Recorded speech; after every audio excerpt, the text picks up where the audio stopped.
Welcome to In Depth. Imagine rowing a boat for thousands of miles. Well, a group of Army veterans completed a 3,000-mile trip for a good cause. The group is called Fight or Die. The team rowed from the Canary Islands to Antigua to raise awareness and money for post-traumatic stress disorder, PTSD. The men left the Canary Islands back in December. It was a 3,000-mile trip. One member of the Row or Die effort is an Evansville native. His name is Alex Evans. Alex, you're a staff sergeant. Why did you do this after tours in Iraq? Well, so, PTSD, TBI, integration issues have always been something that plague our veterans. It's really no secret. Myself and everybody on the team has had a friend that has ultimately decided to hang the boots up the last time. And so it was really important for us to do something and not just have a 5K and do it for one day. Start a movement, start something that's sustaining, that we can hold a conversation, we can continue to fundraise, we can continue to do outreach, and we can align ourselves with somebody that's able to help these guys, namely the University of Denver's Sturm Specialty in Military Psychology, where they train doctors to treat PTSD. And your mission, how long did this take to get from the Canary Islands to Antigua? 54 days, 9 hours, and some change there at the very end. Not that you're counting, though, right? Somebody else did that. I mean, by the time you see the finish line, it's about time to get that thing in there. So. And what an adventure! But this was just looking at this was somewhat dangerous. Tell me about that aspect and the physical toll that it had to take on you and your 3 fellow veterans. Sure. Well, as far as the physical toll, we had blisters, salt sores, that sort of things. Obviously, we had muscle soreness. I think the toughest physical thing that we had to deal with was just the prolonged physical discomfort. So your lack of sleep, extreme cold, not extreme cold, but extreme heat, and then cold at night. Lack of sleep, and then sitting down on the same seat back and forth and whatnot, 12 hours a day for 54 days. It really takes a toll on your body. And if we can see that video one more time of the team actually rowing, you'll notice that there are 2 veterans rowing here. Well, here it looks like you're just partying, having a great time. This shot right here, there's 2 veterans rowing, but those compartments, the aft and the bow, that's where you basically rested.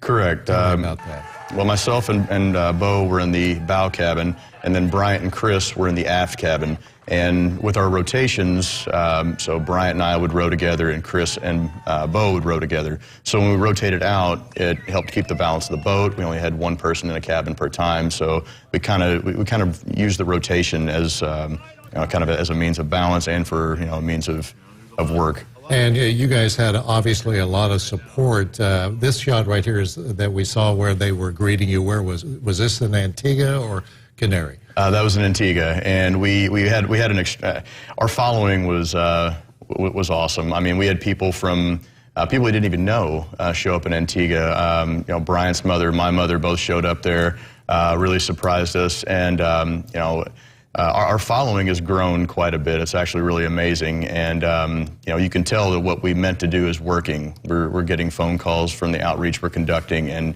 people are really starting to get involved in the conversation. PTSD. We talk about that more and more. It's been around forever, but it's now kind of in the forefront because we know a little bit more precisely now what it really is.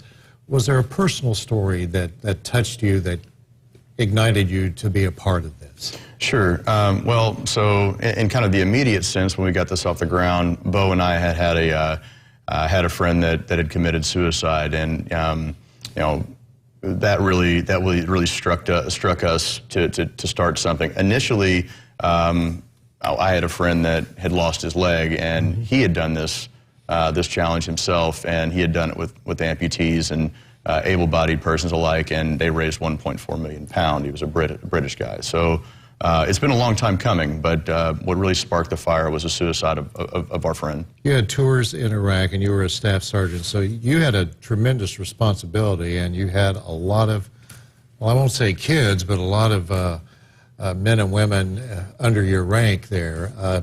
Tell me about some of the human aspects of that, because every soldier has a story, or whether it be a Marine or a soldier, that is worth retelling. But the human aspect of that. Sure. Well, as a leader, anybody that's a leader,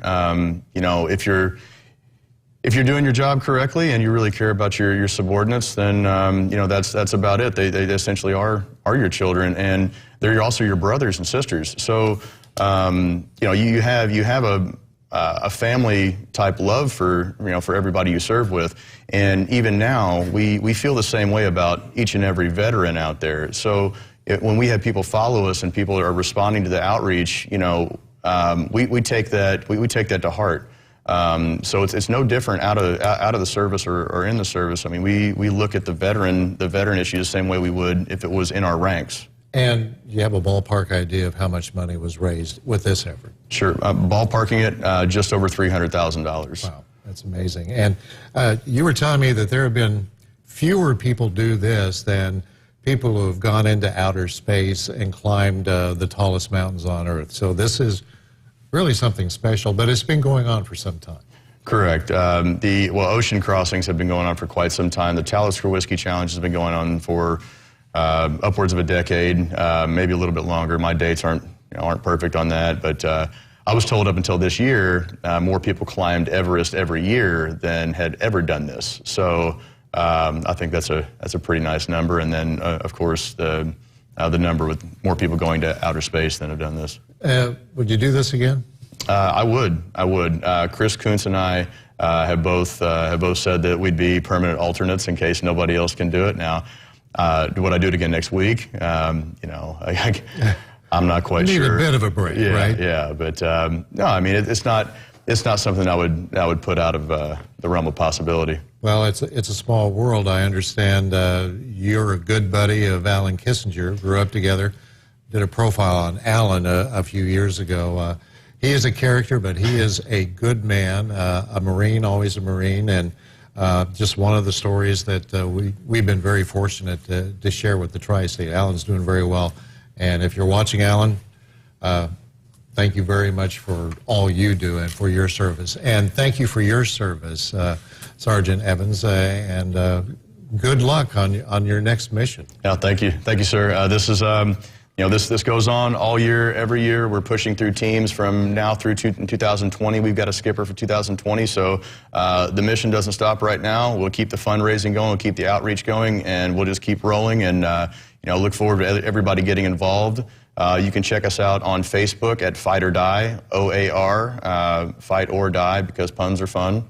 And you can look at usvetro.org, find us on there, and you can follow us on Instagram at Fight or Die as well. All righty.